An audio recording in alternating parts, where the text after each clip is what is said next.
slavery and Israel. This is Yair Davidi speaking to you from Jerusalem, the capital of Israel, speaking to you on behalf of Brit and Hebrew nations, a movement that finds the lost 10 tribes now, mainly amongst Western peoples. Today's subject concerns slavery, especially slavery as it regards the Afro-Americans and prophecy, and Israelite identity, Israelite ancestry. First of all, slavery. Concerning slavery, slavery is almost as old as the human race. Ever since man has existed, it seems he has made slaves. Men have been making slaves of each other. Slavery is mentioned often in the Bible. The Israelites were warned that if they misbehaved, then other peoples would make slaves of them. It also prophesied that Israelites would make slaves out of Africans, to be taken with some degree of reservation. At all events, in the end times, it seems that descendants of those Africans will acknowledge the God of Israel. The present article serves as an introduction to these issues. Israelites had been in Egyptian slavery for many years. It was decreed that they should be subjected to the Egyptians for 400 years. And they were made slaves in Egypt. And this message is repeated throughout the Torah. It is throughout the Chumash, the first 5 books of the Bible, written by Moses.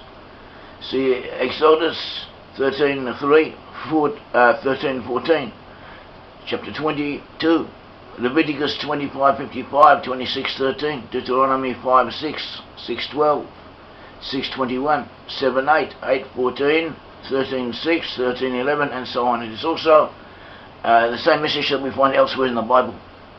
In other words, throughout the Bible, we have this recurring message that the Egyptians had made slaves of the Israelites in Egypt. And we were to remember this. And we should also realize the Bible was given to people who were living under certain social and historical conditions, and also there were economic factors at work, play. Today we have machines, we have automation, we have all kinds of computers and all kinds of ways that save labour. And in those times these things did not exist. When human labour, human exertion was needed, and there was a greater premium, you could say, placed on the work of a human being who was not a free agent. At all events, this was the reality. Despite the fact that the Bible allows slavery, or allowed for slavery, it also mitigates against it. The Bible allowed 2 types of slaves. There was an Eved Ivri. Eved in Hebrew means servant or slave, and an Ivri is a Hebrew. In other words, a Hebrew slave. Eved Ivri. And this Eved Ivri was in fact an indentured labourer. And he could be compelled to work for 6 years, and in the 7th year he had to be set free in most cases.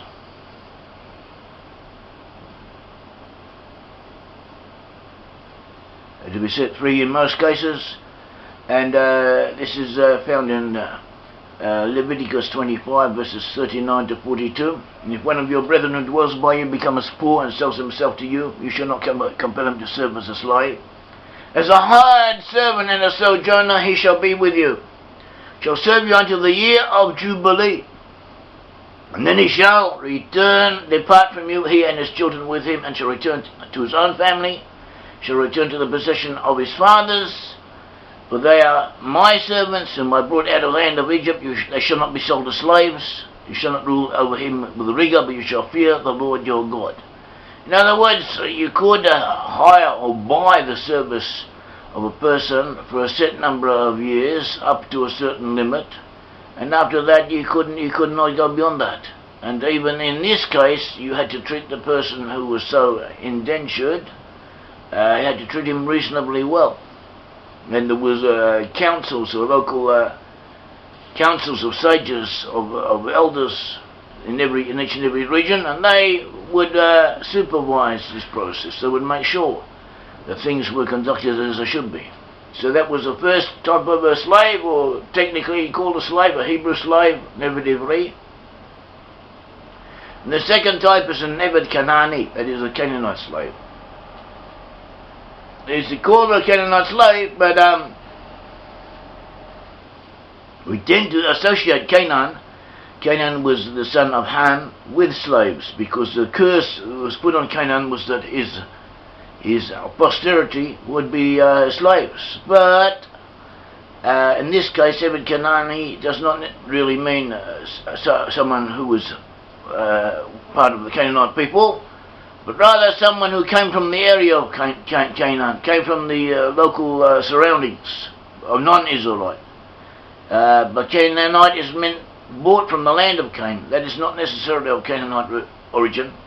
Non-Israelite slaves were bought from foreign peoples. In Leviticus 25:44 it says, "And as for your male and female slaves whom you may have, from the nations that are around you, from them you may buy male and female slaves. Moreover, you may buy the children of the strangers who dwell among you, and their families who are with you, which they beget in your land, and they shall become your property, and you shall make them as an inheritance for your children after you, to inherit them as a possession. They shall be your permanent slaves. But regarding your brethren, the children of Israel, you shall rule over one another with rigor." Slaves had to keep all the commandments, like any other Israelites. They had to keep both the positive and the negative commandments. On the other hand, Canaanite slaves had to keep all of the negative commandments, but none of the positive ones. For instance, they could not work on Shabbat. They could not do anything that an Israelite is forbidden to do. They also could not do. They were a type of Israelite, but at a lower level. And when they were released, if and when they were liberated, freed, set free, they automatically became an Israelite with the rights and the privileges and the obligations of any other Israelite. And then they would be obligated to keep all of the commandments. And also there were certain basic considerations that applied as to how these slaves could be treated. In Exodus 21, verses 26 to 27, it says, "If a man strikes the eye of his male or female servant and destroys it, shall let him go free for the sake of his eye. If he knocks out the tooth of his male or female servant, he shall let him go free for the sake of his tooth." Verse 25:44 says, "And as for your male and female slaves whom you may have, from the nations that are around you, from them you may buy male and female slaves. Moreover, you may buy the children of the strangers who dwell among you, and their families who are with you, which they beget in your land. They shall become your property, and you shall make them as an inheritance for your children after you, to inherit them as a possession. They shall be your permanent slaves. But regarding your brethren, the children of Israel, you shall not rule over one another with rigor." So there we have it. It is repeated that those from the children of Israel, you're forbidden to rule over them rigorously. People, foreigners, you could do so. You could rule over them with rigor. They had less conditions, but they also had minimum rights. And if you transgressed on those minimum rights, then this foreign-born servant will be set free, and he'd automatically become a full-fledged Israelite once being set free, and you'd have the rights and obligations of all other Israelites. It was prophesied in Deuteronomy 28:68 that if the Israelites sins, they would be punished by being sold into captivity. The Israelites on the 10 tribes were taken into captivity by the Assyrians. Some of these were used as slaves by Assyria, as illustrated on Assyrian engravings. The Jews of Judah, after rebelling, were taken into slavery by the Romans, or sold into Egypt, Italy, and elsewhere. And they fulfilled the prophecy that had been prophesied against the Israelites who transgressed the commandments. And slavery existed all over the world. In 1068, about 10% of the English population were slaves. In 1102, trade in slaves was made illegal in England. In other European countries, the percentage of slaves was probably higher, and was legal for a much longer period of time. At all events, once you figure it out, 10% of the population, in some places much more, and people marrying and intermarrying generation after generation, statistically it is almost impossible that all of us do not, each and every one of us must have a slave in his ancestry. It's almost impossible that he does not. So this is also worth considering. And also we are reminded time after time that in Egypt our forefathers were also slaves. So we have to keep all of these points. We have to take account of them. In 1800, that is in the beginning of the 19th century, less than 200 years ago, a little bit more than 200 years ago, slaves and serfs that were in effect almost the same as slaves, they made up 75% of the world's population.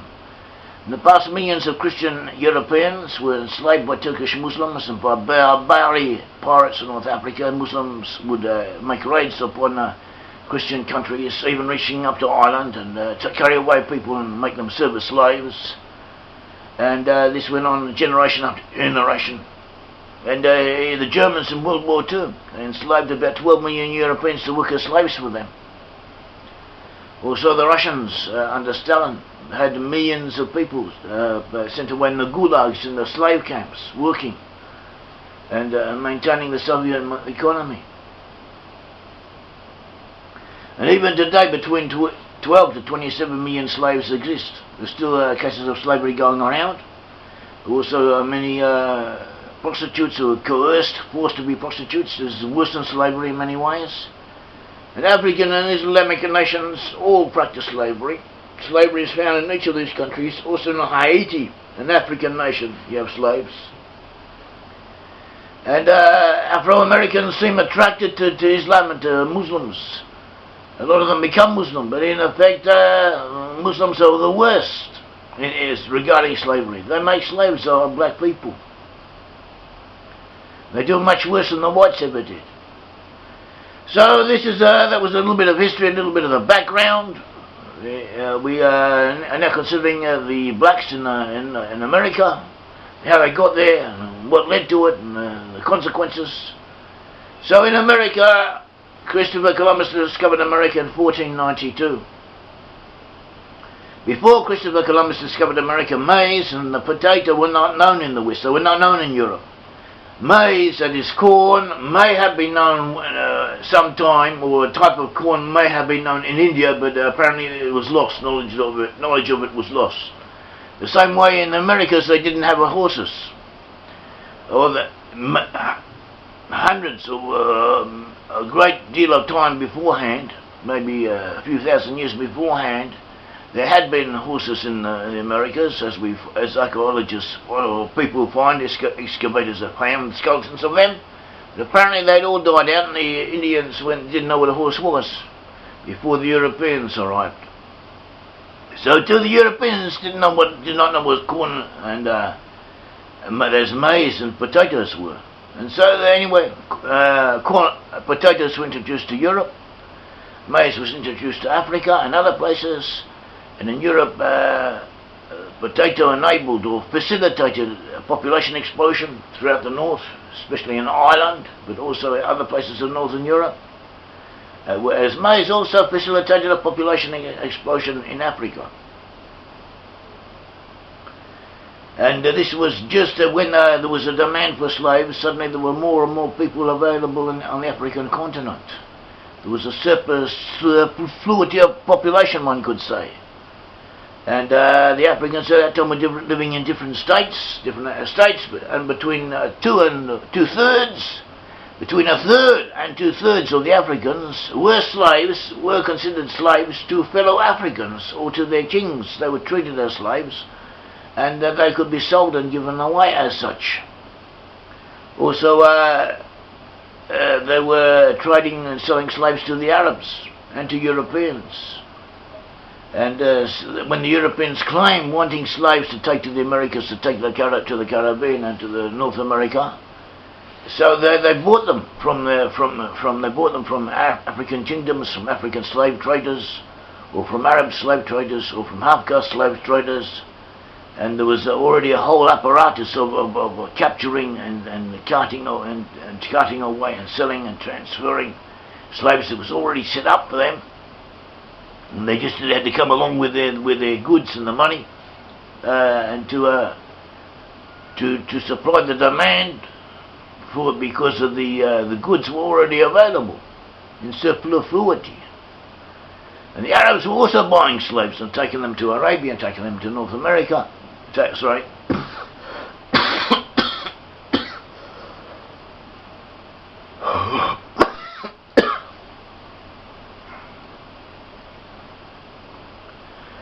The Arabs were also buying slaves, taking them to Arabia, to the area of Iraq, to the Arab countries, all over, to North Africa, which was ruled by Arabs, and places like that. And they would take slaves, take African slaves, and 5 out of every 6 African slaves taken by the Arabs died in transit, died even before he got there. On the other hand, only 5 to 6, 1/5 or 1/6 of the African slaves who were taken by Europeans to the Americas died in transit. Then up to 5 out of every 6 slaves taken by Arabs died before reaching the places they were being taken to. 5 out of every 6.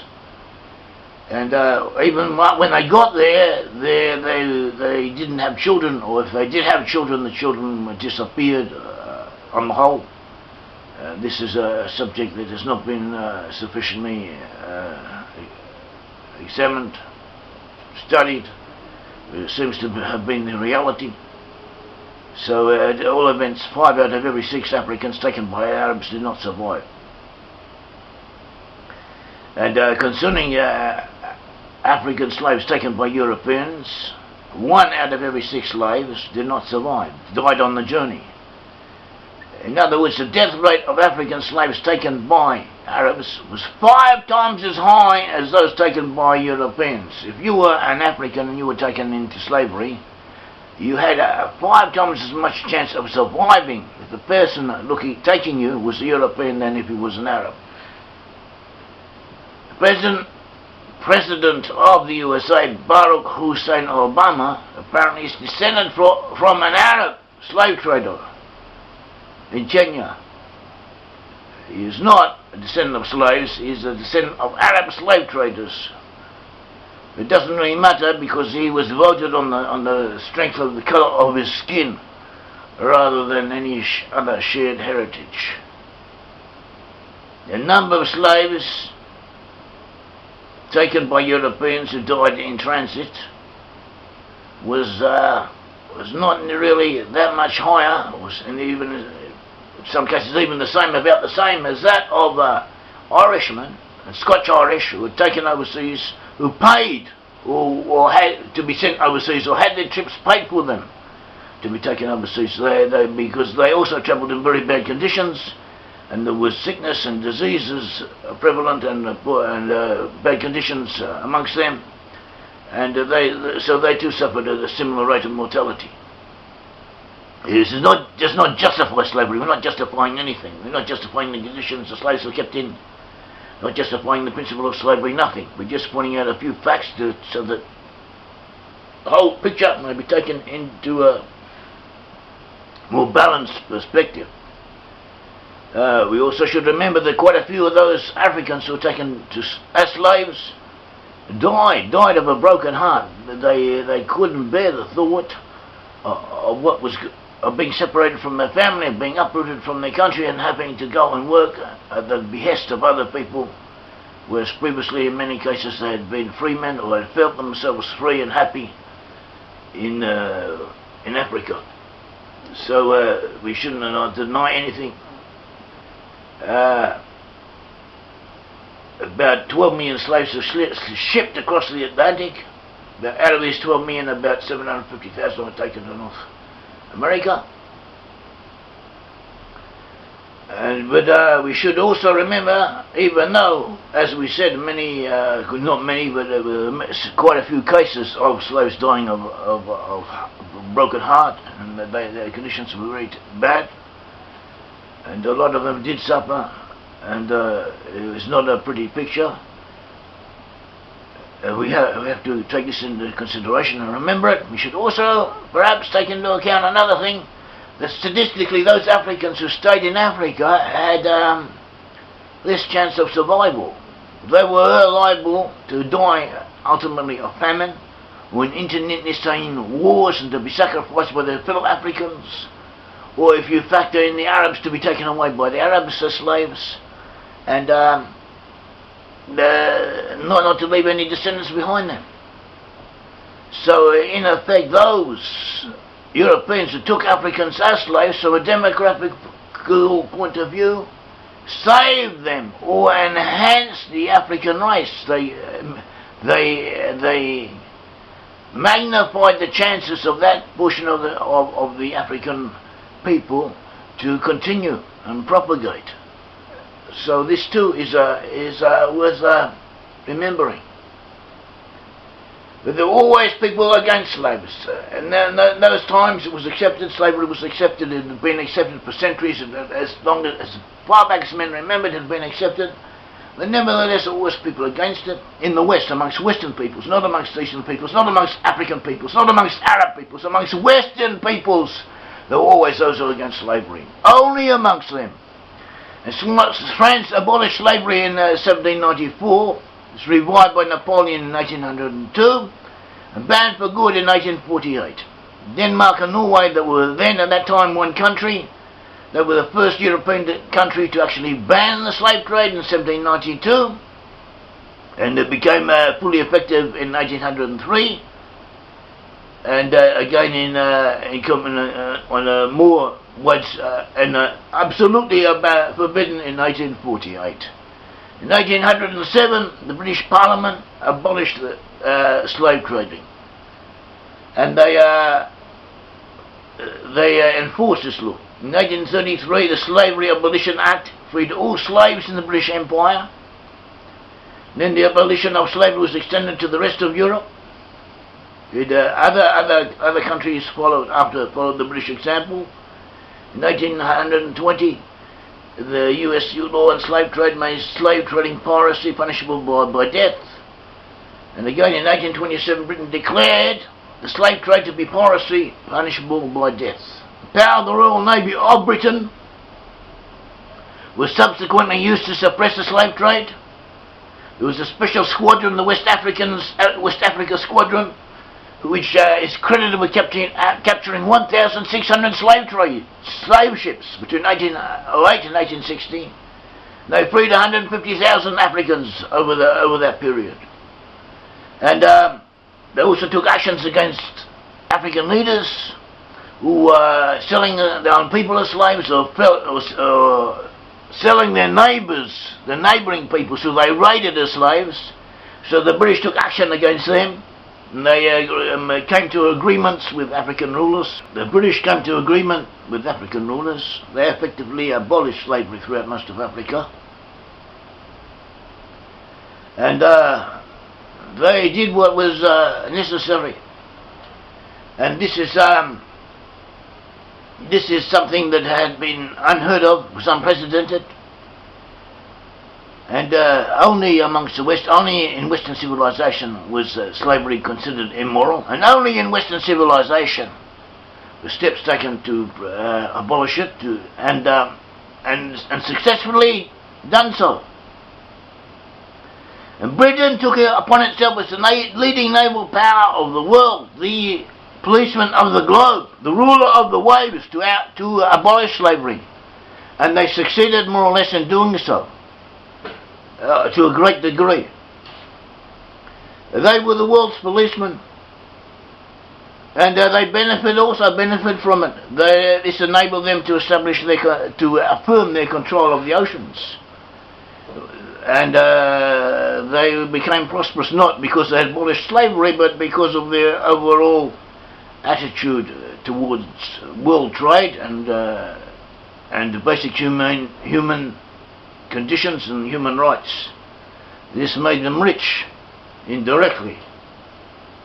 In America too, America fought the Civil War, and about 365,000 mostly white males of British descent were killed in the Civil War. They were killed fighting on the Union side to abolish slavery.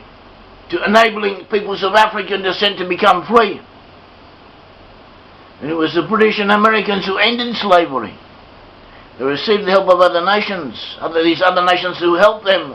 Also, according to our studies, are to a significant degree of Israelite descent.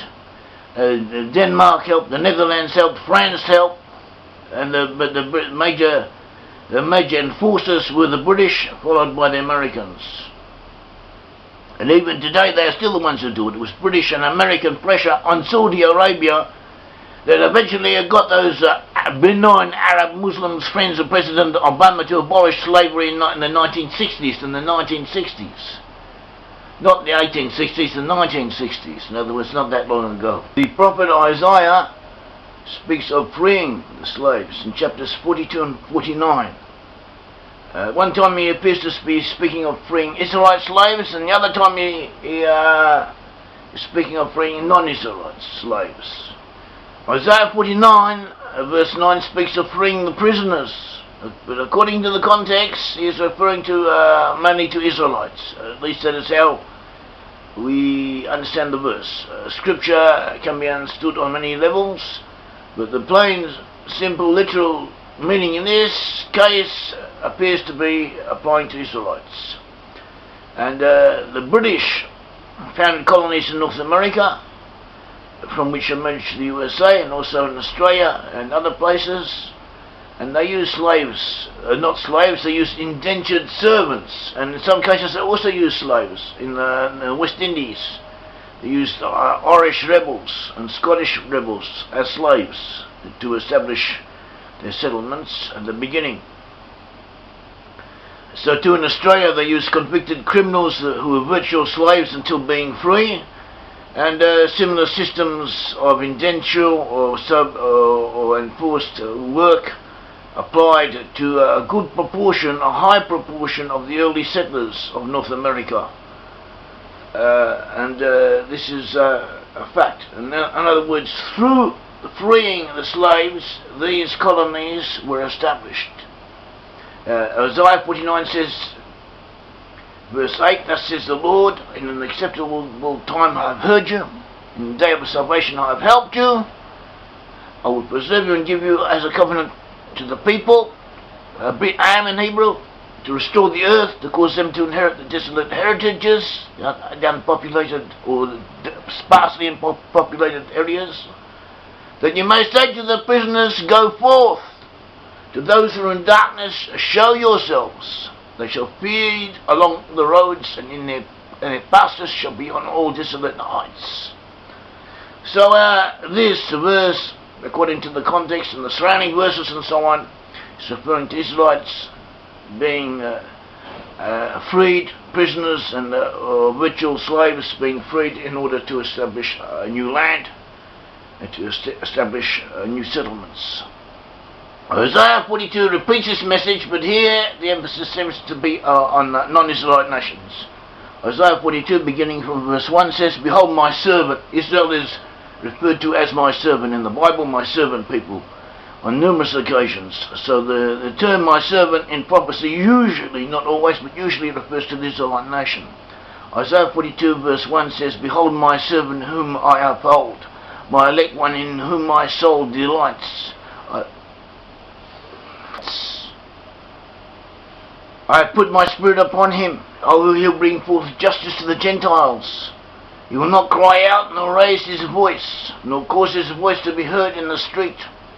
A bruised reed he will not break, a smoking flash he will not quench. He will bring forth justice with truth. He will not fail nor be discouraged, till he has established justice on the earth, and the coastland shall wait for his law.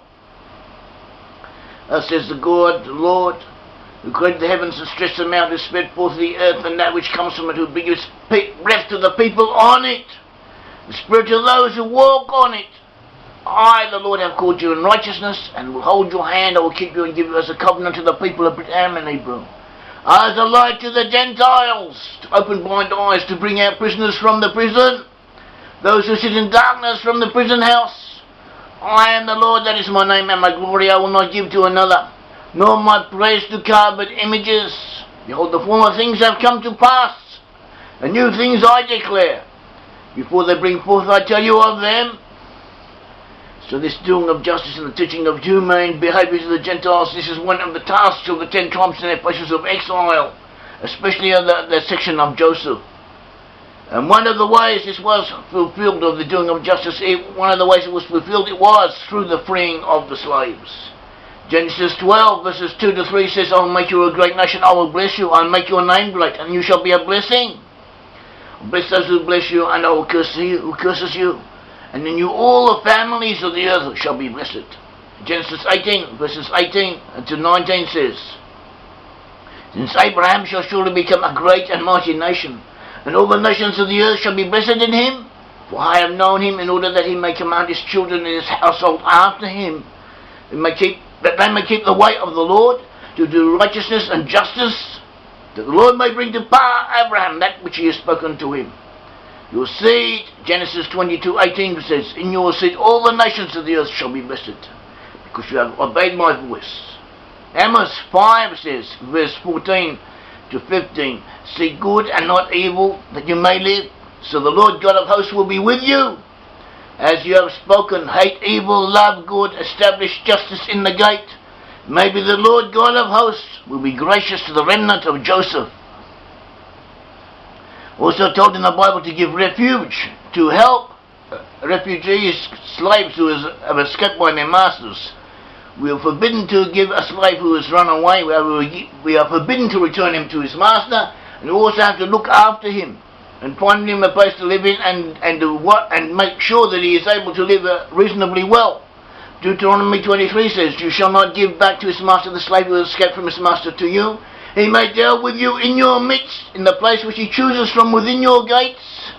Where it seems best to him, you shall not oppress him. And so this too has to be taken into consideration. Deuteronomy 28 verses 33 warns us that if we do not ourselves go in the straight path, the alien who dwells amongst us will take control of us, he will raise up against us. Leviticus 25:46 allows us to acquire slaves, to give them rights but never to free them. If however they were freed, they would receive equal rights with us. Immediately afterwards, the following verses of Leviticus 25 verses 47 to 49, they speak of an Israelite or stranger that is a freed slave. In the same context, buying another Israelite as an indentured slave for the maximum term of 7 years, usually much less than 7 years, but 7 years, actually 6 years in effect. 6 years for the maximum term of 6 years, because in the 7th year, the beginning of the 7th year, he went 3. And there could be a cause and effect element here. He disobeyed the commandment not to free the slaves, so eventually rise up against us and make slaves of us. At present, the USA is ruled by Barack Hussein. Obama appears to be anti-Israelite, anti-American. It was about 97% of Afro-Americans voted for Obama in his first term, and about 95%, 94% in the second term. Hispanics in America mostly descend from Spanish and southern Indian natives, females. They also overwhelmingly voted for Obama. In 2008, 57% of them voted for Obama, and in 2012, 60%. So Hispanic support for Obama actually increased. And this is a sign, possibly, of the elements taking control of Israel. See Deuteronomy 28:33. And we saw how the English were dominant in bringing African slaves across the ocean to North America and the Caribbean for their own usage, and also sold slaves to the Spanish and Portuguese in Latin America. Now work Joseph, the Israelite destiny of America. Joseph, this work shows how Isaiah in chapters 43 and 45 speaks of the 10 tribes in exile. Isaiah mentions African Sabaeans, Saba, tall, strong Sabaeans, being brought over from Africa in chains by Israelites. And eventually they will acknowledge Israel as the chosen people and the God of Israel as the true God and the one and only God. They will say that only in you is this God to be found. That is what they will say in the end times. Perhaps this means that the Afro-Americans will repent, that they will acknowledge that the God of Israel and the people of Israel as the chosen people. This is how the simple verses mean, as we shall explain in another talk, and as is also explained in detail in this work, Joseph. And this book, Joseph, in the same passages also speak of the British Empire, how the British Empire controlled India and Africa, and especially Egypt, and the passageway through Egypt, and then the trade that accrued from India coming through Egypt, as it did through the Suez Canal, which was part of an important section of the British Empire. And all this is written out in black and white by Isaiah, as we shall show in a future talk.